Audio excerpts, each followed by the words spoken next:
ጋብቻ አይፈጸምም በዚህ ወር። ሁለተኛ እህል እንኳን ወደ ገበያ ይዘው አይወጡም ገበሬዎቹ ማለት ነው የሚባልበት አካባቢ አለ። የግንቦት ወር ልክ እንደ መጥፎ ወር እንደ ተረገመ ወር ቆጥሮት ማለት ነውና እሳቱ ላይ አይዋዋሱም የሚባልበት ነገር ሁሉ አለና ምንድነው ግንቦት ወርን እንደዚህ ክፉ ያደረገው? ከሌሎቹ ወሮች እንደውም በተለየ ክብር ያለው የግንቦት ወር። ለምሳሌ እመቤታችን ቅድስት ድንግል ማርያም የተወለደችው ግንቦት እናት ያገኘነው አዩ የድነታችን መሰረት የመጀመሪያ በዚህ ብቻ እንደውም አንድ ግንቦት አንድ አይደል በዚህ ብቻ ወሩ አይቀደስም። በዚህ ብቻ ማለት ነው። በጣም ይደንቀው የምን ደም ነው ደም የቆመበት ነው። በእርግጥ ሰይጣን ተበሳጭቶ ብዙ ትግል ሳያደርግ አይቀርም ግንቦት ስም ለማጥፋት። ሁለተኛ እርገተ እግዚእ ጌታችን ያረገው ግንቦት ላይ ነው። ግንቦት 8 እኮ ነው ያረገው።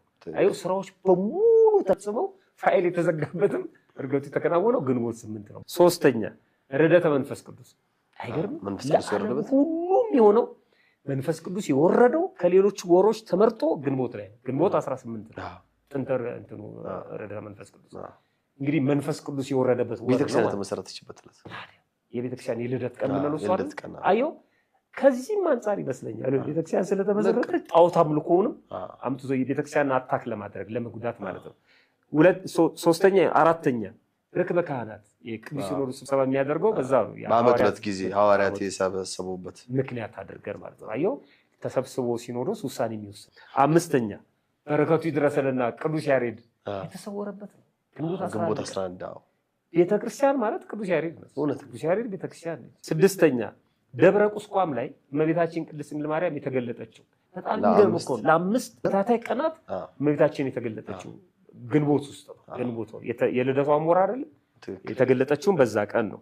በጣም የሚገርመው ተገልጣ እየታየች ሰዎቹ መሄድ ሲፈልጉ ማለት ነው እየተሰናበቷት ይሄዱ ነበር። ቤት ጉዳይ ያላቸው ሰዎች ከቤታችን ተገልጣ እኮ ነው የሞቱ ወገኖቻችንን ወገኖቻቸውን አስነሳላቸው ነበር። ደብረ ምጥማቅ ነጠላቸውን ማህረባቸውን ወደ ሰማይ ወሩላት እየባረከች ይሄ በሙሉ የተከናወነው በግንቦት ወር። ሰባተኛ ኖህ ራሱንና 8 ነፍሳት ሆኖ የተረፈው ከባለቤቱ ጋር ከ6 ልጆቹ ጋር በግንቦት ወር ነው። ከ40 ቀን የጥፋት ውሃ በኋላ ርግብ የውሃ ሞግደል የነገረችንና የኃጢአት ማዕበል የጠፋበት ምህረት ቸርነት የተሰበከበት ኖህ የተረፈበት እንግዲህ አንቱ ውእቱ ለኖህ አመሩ ምንላት እመቤታችን ቅድስት ማርያምን በዚህ የተነሳ ነው። 8ኛ ንግስት እሌኒ ባለውለታችን የቆስጠንጢኖስ እናት መስቀሉን ያስገኘችው ረፍቷ ግንቦት ውስጥ ነው። ግንቦት 9 ቀን ንግስት እሌኒ የምታሰበው።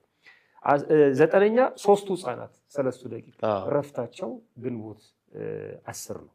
የመጨረሻው የእናትና የልጁ ስደት የእመቤታችን ንግስት ማርያም ስደት ግብጽ የገቡበት ግንቦት 24 ቀን ነው።